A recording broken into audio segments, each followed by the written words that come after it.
வணக்கம் ஜெயலானி. பாகிஸ்தான் ட்ரோன்கள் சுட்டு வீழ்த்தப்பட்டு இருக்கின்றன. அதே போல பீரங்கி தாக்குதலும் நடைபெற்று வருவதாக தகவல் வெளியாகி இருக்கிறது. விவரங்கள்.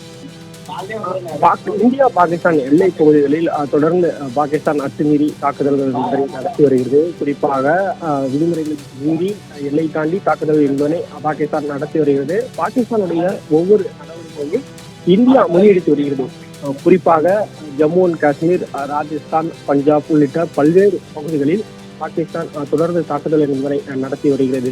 இந்த நிலையில் தற்போது பாகிஸ்தானுடைய தாக்குதல்களில் குறிப்பாக ட்ரோன் தாக்குதல்களை வானிலேயே முறியடிக்கக்கூடிய நடவடிக்கையை தற்போது இந்திய பாதுகாப்புத்துறை மேற்கொண்டு வருகிறது. குறிப்பாக நவ்சோரா என்ற பகுதி, அதாவது ஜம்மு காஷ்மீர் இருக்கக்கூடிய நவ்சோரா பகுதியில் பாகிஸ்தானுக்கு சொந்தமான 2 ட்ரோன்களை இந்திய வான் பாதுகாப்பு பிரிவு சுட்டி வீழ்த்தியிருக்கிறது. குறிப்பாக கடந்த சில மணி நேரத்திற்கு முன்பாகத்தான் உரி பகுதியில் சட்டவிரோதமாக தாக்குதலுக்குள்ளாக வந்த அந்த ட்ரோன்களை இந்திய வான் பாதுகாப்பு படையினர் சுட்டி வீழ்த்தியிருந்தார்கள்.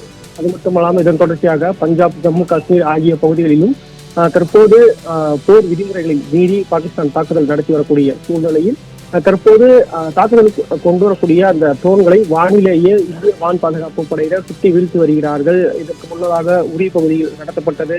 தற்போது நவ்சோரா பகுதியிலும் 2 ட்ரோன்கள் என்பது சுட்டி வீழ்த்தப்பட்டிருக்கிறது. குறிப்பாக கடந்த 3 மணி நேரமாக பகுதிகளில் பதற்றமான சூழல் என்பது நிலவி வருகிறது. குறிப்பாக பாகிஸ்தான் தரப்பில் தாக்குதல் என்பது நடத்தப்பட்டு வந்தாலும் அதற்கு பதில் தாக்குதல் என்பதையும் தற்போது இந்திய பாதுகாப்புத்துறை தரப்பிலும் முப்படைகளும் சேர்ந்து தொடர்ந்து பதிலடி என்பதனை குறித்து வருகிறார்கள். வான்வழியான தாக்குதல்களை பாகிஸ்தான் அனைத்து தாக்குதல்களையும் தவிடுபடியாக்கும் விதமாக இந்தியா தொடர்ந்து நடவடிக்கைகளையும் இந்திய பாதுகாப்புத்துறை தொடர்ந்து நடவடிக்கையும் மேற்கொண்டு வருகிறது.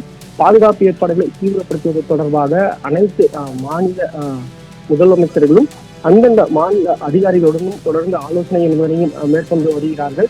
குறிப்பாக டெல்லியில் இருக்கக்கூடிய இந்தியா கேட் பகுதிகளில் அருகாமையில் யாரும் செல்ல வேண்டாம், பொதுமக்கள் அனைவரும் வெளியேற வேண்டும் என்று அறிவுறுத்தப்பட்டிருக்கிறது. அதே போன்று மாவட்ட நிர்வாகம் தரப்பிலும் மருத்துவ சேவை, அதே போன்று அத்தியாவசிய சேவைகளை மேற்கொள்வதற்கான தயாரிப்பு பணிகளை மேற்கொள்ளும்படியும் அறிவுறுத்தல் என்பது கொடுக்கப்பட்டிருக்கிறது. இதனால் தொடர்ச்சியாக பாகிஸ்தான் தரப்பில் தாக்குதல் என்பது நடத்தப்பட்டு வருகிறது. அந்த நிலையில் அந்த தாக்குதல்களை முறியடிப்பதற்கான நடவடிக்கைகளை இந்திய பாதுகாப்பு துறை மேற்கொண்டு வருகிறது.